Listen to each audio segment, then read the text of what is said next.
Halo warga intelektual sekalian. Baru-baru ini ada penemuan atau penelitian atau survei yang mengatakan bahwa jumlah agnostik di Konoha itu mengalami lonjakan yang sangat luar biasa, mengalami kenaikan yang sangat luar biasa, agnostik dan ateis.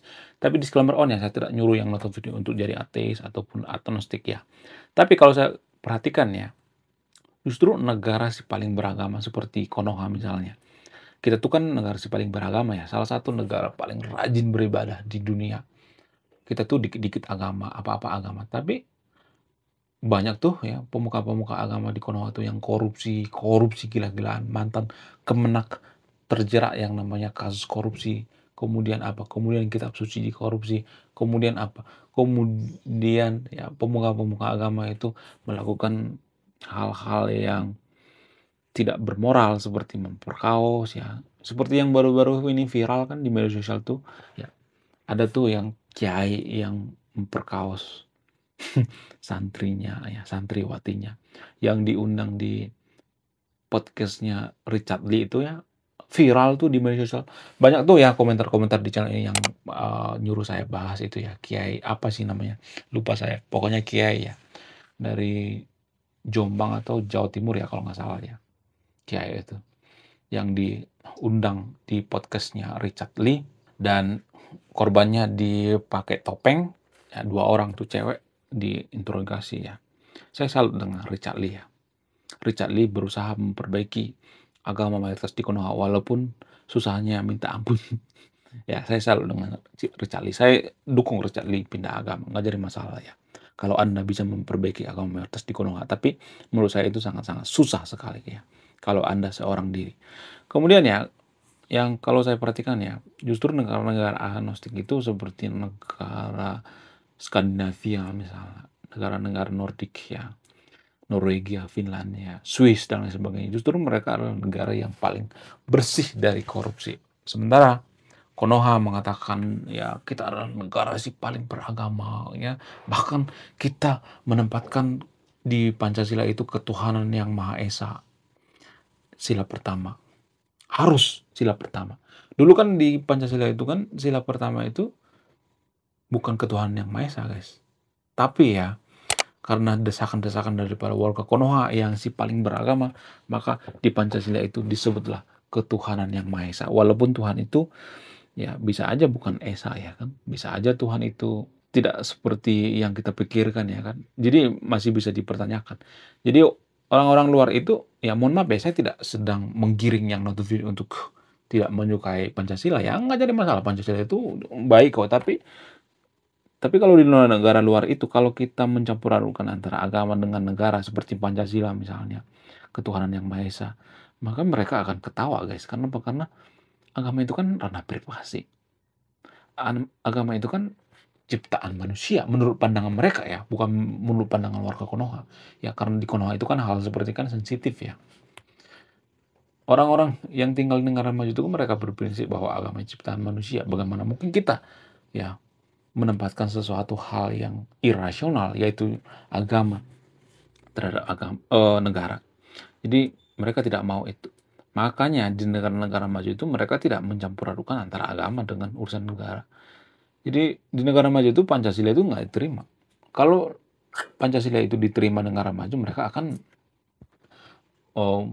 meniru Pancasila. Pada faktanya mereka tidak meniru Pancasila kan. Jadi itu artinya ya Pancasila itu hanya berlaku di Konoha. Ya bukan berarti saya mengatakan Pancasila itu salah ya, tapi unsur ketuhanan yang Maha Esa di Pancasila itu tidak diterima di negara maju. Kemudian ya kalau saya perhatikan ya, justru kita adalah negara si paling munafik di dunia. Kenapa saya mengatakan bahwa Indonesia itu adalah salah satu negara paling munafik di dunia? Karena kalau saya perhatikan, justru ya, kalau saya perhatikan itu, kita itu mengatakan di mulut kita orang yang beragama, tapi kelakuannya kita tidak beragama. Sangat tidak beragama. Menurut data ya, menurut data dari buku Manusia Indonesia karya Morta Lubis ya, Pak Mokhtar Lubis mengatakan bahwa orang Indonesia itu ciri khasnya itu adalah munafik, hipokrit. Lain di mulut, lain di hati, lain pula yang dilaksanakan. Kemudian pertanyaan yang paling penting di video ini, pertanyaan yang paling krusial itu, Kenapa akhir-akhir ini agnostik dan ateis mengalami lonjakan yang sangat signifikan? Apa alasannya? Apa bukti bahwa di Konoha itu banyak orang yang ateis, banyak orang yang agnostik, tapi sembunyi-sembunyi? Apa bukti yang paling masuk akal?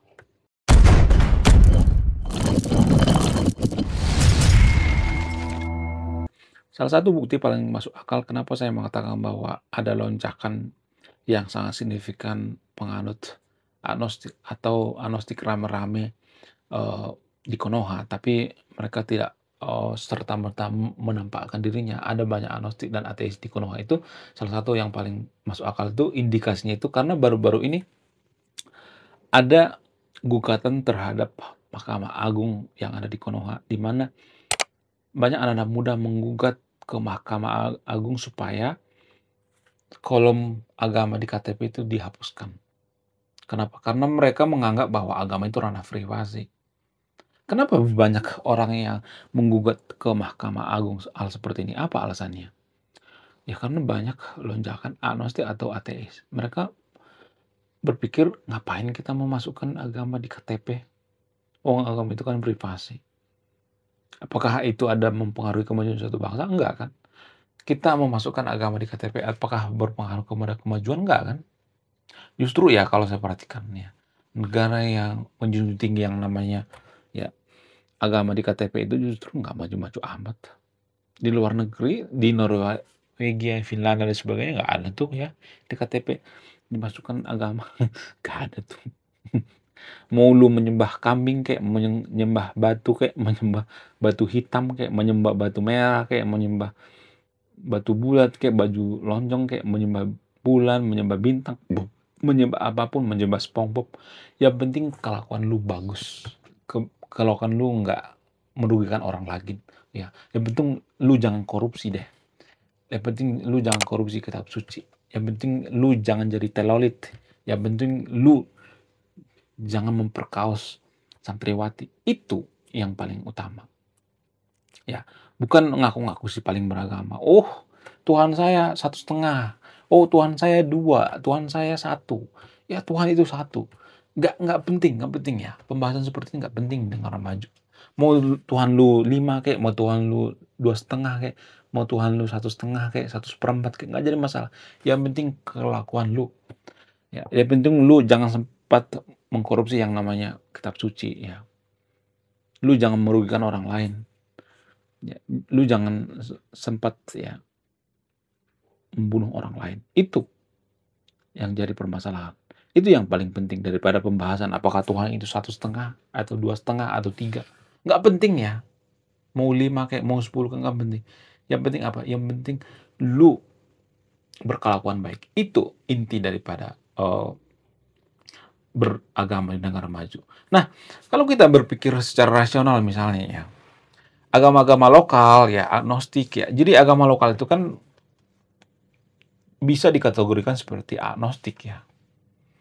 Kemudian ateis juga ada juga ya. Kategori daripada agama lokal itu ateis atau agnostik. Jadi kalau kita berpikir secara rasional ya atau berpikir secara waras ya, cuman warga Konoha kan banyak yang nggak waras ya dalam beragama. Agama Sundawiwitan, tapi saya tidak promosi agama Sundawiwitan ya. Agama Sundawiwitan, agama Kaharingan, agama lokal seperti agama orang Batak ya, agama Permalim dan sebagainya itu mereka itu kan tidak pernah yang namanya mengajarkan umatnya untuk intoleransi kan? Iya nggak sih? Sadar nggak gitu sebenarnya? Waras nggak gitu sebenarnya? Mereka tidak pernah mengajarkan yang namanya intoleransi. Mereka tidak pernah mengajarkan yang namanya umatnya jadi telolit, nggak pernah tuh. Ya, mereka mengajarkan yang namanya berbuat baik. Jadi itu artinya bahwa sebelum agama mayoritas di Konoha masuk ya ke Konoha, kita itu sebenarnya sudah menjadi bangsa yang mulia ya, bangsa yang terhormat. Ya, kitab suci agama Sundawiwitan itu adalah berbuat baik. Bayangkan berbuat baik. Nggak pernah kita temukan di kitab suci agama lokal itu untuk ya menyuruh mempersekusi umat lain gitu, mempersekusi agama lain, bubarin paksa nggak pernah tuh. Ya, intoleransi nggak pernah ya. Cuman ya kita kalau bahas tentang agama lokal tuh kita dikata-katain sesat. Kenapa dikata-katain sesat? Ya karena kalau kita perhatikan itu, ya karena mereka takut gitu ya kehilangan umat. Jadi kalau boleh jujur ya, kenapa agama mayoritas di Konoha itu, eee, mereka anti terhadap misalnya nih ya, kalau saya perhatikan ya, anti terhadap simbol-simbol agama lokal. Seperti ini misalnya nih, saya pakai iket ya, bukan berarti saya Sundawitan ya. Ini bentuk dukungan moral saya terhadap agama lokal ya. Dukungan moral saya terhadap agama Sundawitan. Ini dukungan saya terhadap agama lokal ya. Kalau misalnya kita menggunakan ya atribut-atribut seperti ini agama lokal, maka kita akan disebut dukun gitu ya. Jangankan saya, dulu ya ada satu pemimpin di Konoha, pemimpin yang sekarang digadang-gadang jadi calon presiden yaitu KDM. KDM itu dulu dikata-katain apa guys? Dikata-katain dukun kenapa? Karena menggunakan ikat seperti ini. Padahal KDM kan bukan beragama Sunda Witan. Dia jelas-jelas beragama Islam. Tapi dia sering dikata-katain dukun gitu. Beragama Sunda Witan dan sebagainya. Jadi sangat-sangat susah ya. Kalau kita menggunakan ikat seperti ini kita akan dikata-katain ya sesat, masuk neraka. Jadi seolah-olah surga dan neraka itu cuma milik mereka. Padahal belum tentu mereka masuk surga. Surga juga belum tentu ada. Karena apa? Karena surga juga masih dipertanyakan. Ya kan? Nggak ada tuh data yang mengatakan bahwa surga itu ada. Mana datanya? Kita bicara by data ya. Kalau saya mengatakan seperti ini, pasti banyak nanti yang ngajak saya debat lah, diskusi gitu ya. Dengan cara-cara kampungan gitu. Ya, dengan cara-cara yang konyol gitu. Bicara by data. Mana datanya? Mana data yang mengatakan bahwa surga itu ada? Nggak ada data. Apakah itu bisa dibuktikan secara ilmiah? Nggak bisa. Ya. Jadi kalau kita berpikir secara rasional, dari mana sumber daripada intoleransi itu? Ya, kenapa banyak umat daripada agama mayoritas di Konoha itu intoleransi? Apa alasannya? Ya karena sumber daripada intoleransi itu berasal daripada agama itu sendiri. Intoleransi itu adalah autoimun daripada agama itu sendiri, kalau boleh jujur. Itu autoimun, guys. Kalau misalnya nih agama mayoritas di Konoha tidak intoleransi terhadap agama lain misalnya, terhadap agama Kristen misalnya, terhadap agama Buddha misalnya, terhadap agama Sunduitan dan lain sebagainya, maka jumlah daripada penganut agama mayoritas di Konoha itu makin hari makin berkurang. Jadi intoleransi itu dibutuhkan guys, dibutuhkan oleh agama mayoritas di Konoha. Itu semacam autoimun untuk menjaga yang namanya supaya mereka tetap mayoritas. Kalau mereka toleransi maka mereka akan kehilangan umat. Ya, justru intoleransi itu dibutuhkan, guys. Dibutuhkan oleh umat agama mayoritas di Konoha. Jadi jangan heran kalau misalnya mereka intoleransi. Karena apa? Karena itu dibutuhkan semacam autoimunnya untuk mempertahankan supaya mereka survive. Justru ya agama-agama seperti agama Sundawitan, agama Permalin dan sebagainya. Mereka kan sangat toleransi ya. Mereka tidak pernah yang namanya membubarkan orang lagi ibadah dan lain sebagainya. Justru mereka makin hari makin sedikit umatnya. Karena apa? Karena mereka toleransi. Jadi semakin agama itu toleransi, maka semakin akan cepat punah. Jadi intoleransi itu atau imun daripada agama itu sendiri. Itu fakta yang mencengangkan seputar agama, guys. Kalau kalian pengen tahu sisi gelap daripada agama itu sendiri ya. Kemudian ya, kenapa banyak mengalami lonjakan ya atau mengalami signifikan yang sangat-sangat ekstrim ya kenaikan agnostik yang ada di Konoha. Apa alasannya?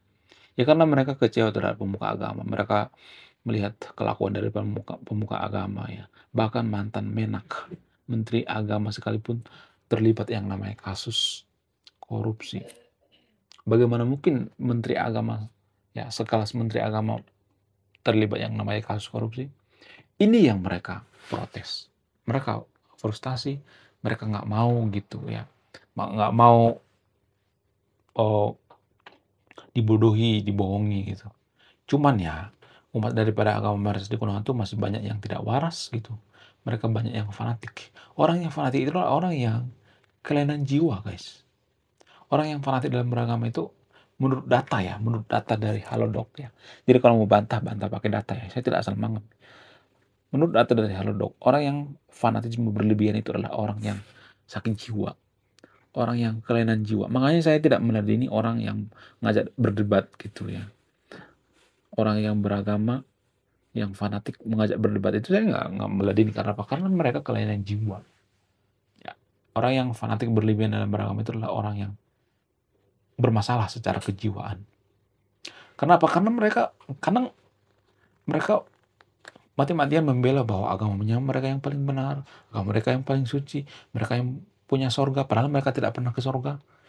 Sorga tidak bisa dibuktikan secara ilmiah. Kemudian mereka ngotot bahwa Tuhan mereka itu satu. Ya nggak jadi masalah mau Tuhan satu kayak, mau 1,5 kayak, mau 2 kayak. Nggak jadi masalah, yang penting kelakuan kita. Jadi di Konoha itu ya, mereka mengatakan bahwa agama mengajarkan kemanusiaan, tapi kadang-kala kemanusiaan itu bisa hilang karena membela agama. Kan kacau kan? Ada banyak orang mati konyol karena faktor daripada ajaran agama. Ada banyak tuh. Ya, telolit itu mereka ngambil dalil-dalil dari mana? Dalil-dalil dari kitab suci. Kenapa mereka mati konyol ya? Karena ajaran agama. Ya. Dan ini hanya terjadi di Konoha ya, bukan Indonesia. Nggak ada urusan dengan orang Indonesia. Orang Indonesia itu banyak yang fanatik berlebihan dalam beragama. Artinya banyak orang yang fanatik berlebihan dalam beragama itu kan kelainan jiwa ya guys ya. Orang yang kelainan atau cacat mental ya. Yang gangguan mental ya. Kemudian apalagi yang memperkenalkan kenapa banyak lonjakan agnostik yang ada di Konoha atau ateis gitu. Apa alasannya? Karena faktor daripada informasi internet. Jadi mereka belajar dari internet, belajar tentang filsafat, belajar data, belajar tentang ChatGPT dan sebagainya. Jadi mereka tahu bahwa agama itu ya ciptaan manusia. Lebih baik kita agnostik, ateis dan lain sebagainya. Tapi ya di Konoha itu ya kalau misalnya ada orang agnostik atau ateis itu, maka dikata-katain, oh kalian tuh malas beribadah dan sebagainya bla bla bla. Enggak juga ya. Justru negara yang paling humanisme itu adalah negara-negara seperti negara Skandinavia gitu, negara Norwegia dan sebagainya. Ya. Kemudian ya apalagi yang mempengaruhi? Karena mereka terkekang ya. Jadi kalau ada pemuka agama misalnya nih yang toksik ya, kalau misalnya khotbah ya, kalau misalnya mereka oh berdakwah berapi-api dan lain sebagainya, maka mereka akan takut sekali ya. Mereka akan mengatakan, oh ini pemuka agama, kelainan jiwa gitu, toksik dan lain sebagainya. Itu yang mereka nggak mau. Jadi generasi Gen Z itu sudah berubah ya. Mereka lebih care terhadap yang namanya kesehatan mental. Jadi agama mempengaruhi kesehatan mental. Semakin fanatik dalam beragama, maka semakin kesehatan mentalnya terganggu. Oke, sekian video. Terima kasih sudah menyimak kami. Saya kaum intelektual, salam rasional.